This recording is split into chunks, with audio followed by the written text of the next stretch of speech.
আমেরিকার মাসনাদে দ্বিতীয়বারের জন্য প্রেসিডেন্ট হলেন ডোনাল্ড ট্রাম্প। আর এই ট্রাম্পকেই আমেরিকা চালাতে সাহায্য করবে একাধিক ভারতীয় বংশোদ্ভূতেরা।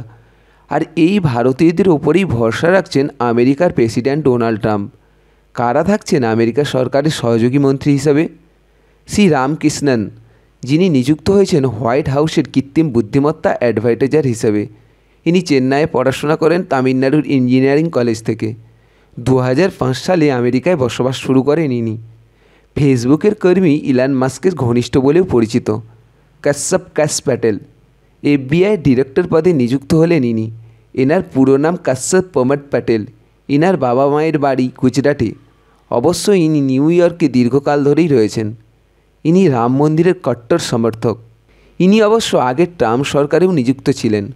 জয় ভট্টাচার্য, নাম শুনে অবশ্যই বুঝতে পেরেছেন ইনি বাঙালি। হ্যাঁ, ইনি কলকাতার ছেলে। এনার হাতেই তুলে দিতে চান আমেরিকান স্বাস্থ্য দপ্তরের দায়িত্ব।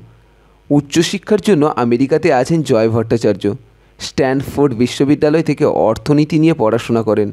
ইনি সেই জয় ভট্টাচার্য যিনি কোভিডের সময় গণহারে মাস্ক পরা এবং লকডাউনের কট্টর বিরোধিতা করেছিলেন। উষা ভ্যান্স, ইনি অবশ্য আমেরিকান সরকারে নিযুক্ত নেই। আমেরিকার ভাইস প্রেসিডেন্ট জেডি ভ্যান্সের স্ত্রী উষা। বাবা মায়ের জন্ম বিশাখাপত্তনে। ইনি হিন্দু ব্রাহ্মণ পরিবারের মেয়ে।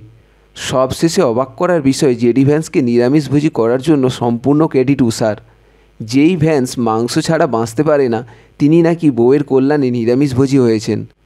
তুলসী গ্যাবার্ড, ইনি অবশ্য ভারতীয় নন, কিন্তু আমেরিকান হিন্দু, যিনি ইসকনের পূর্ণ সমর্থক ও সদস্য।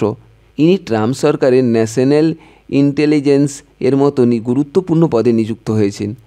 শোনা যায় ইনি RSSের সঙ্গেও যুক্ত রয়েছেন। বিবেক রামস্বামী, ইনি নিযুক্ত হলেন ডিপার্টমেন্ট অফ গভর্নমেন্ট এফিসিয়েন্সির দায়িত্বে। বিবেক রামস্বামী ছাড়াও হরমিত কর ধিলো, যিনি ভারতীয় শিখ পরিবারেও জন্মগ্রহণ করেছিলেন। অবশেষে কি ভারতীয়দের উপরে পূর্ণ আস্থা রাখতে চলেছেন ট্রাম্প প্রশাসন?